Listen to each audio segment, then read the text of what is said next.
將臨期靈修默想資料係由基督教香港崇真會培訓部提供。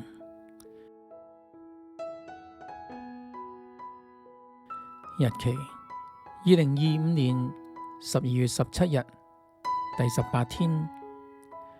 主題喜樂。題目要稱頌指教我的上帝。經文詩篇第16篇7至8節。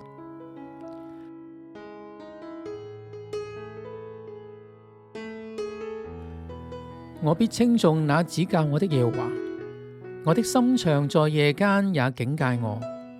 我將耶和華常擺在我面前，因他在我右邊，我便不致動搖。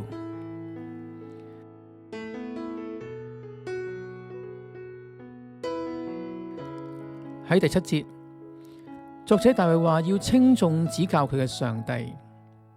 指教嘅意思可以只係給予忠告，可以睇到大衛曾經接受上帝嘅忠告，而生命得咗好處，或者做咗正確嘅人生選擇。有啲時候，我哋都會將生命嘅專注擺錯位置，偏行己路，以致犯錯。當大衛犯錯之後，接受主嘅警戒，佢願意重新將主擺喺面前，將生命嘅焦點對準上帝。大衛相對於追殺佢嘅掃羅，大衛一生所犯嘅錯之大同埋嚴重性，可以話係有過之而無不及。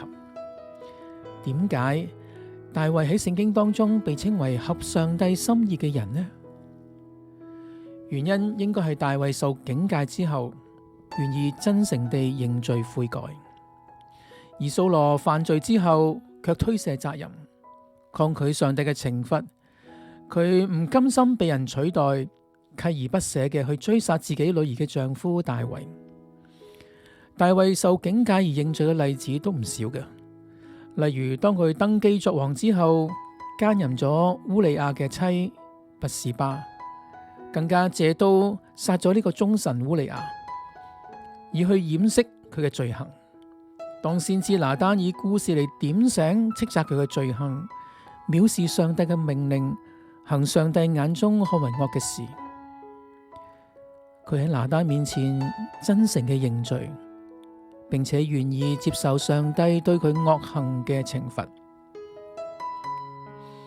大衛嘅一生當中，除咗拔示巴事件，佢都犯下咗更嚴重嘅過錯，例如佢唔去正視兒子暗亂強姦咗佢嘅妹妹他瑪，導致押沙龍要殺咗暗亂為佢嘅妹妹報仇。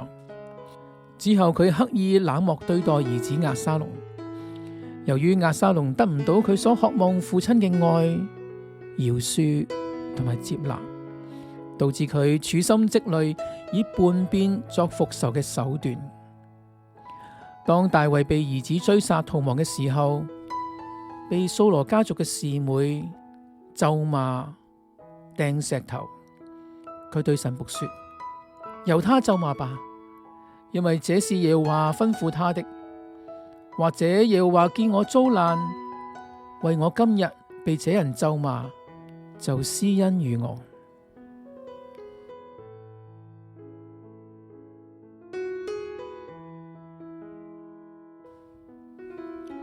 默想：當我犯錯嘅時候，我願意坦誠去承認，定係以藉口去推搪或者掩飾呢？當我作出呢個嘅選擇之後，其實會對我屬靈生命有啲咩嘅影響呢？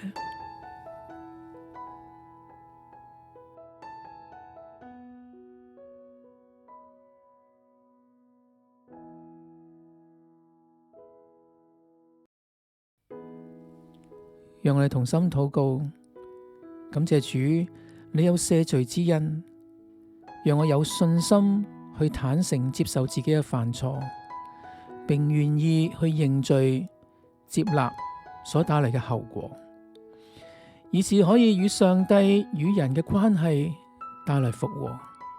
奉主耶穌名字祈求，阿門。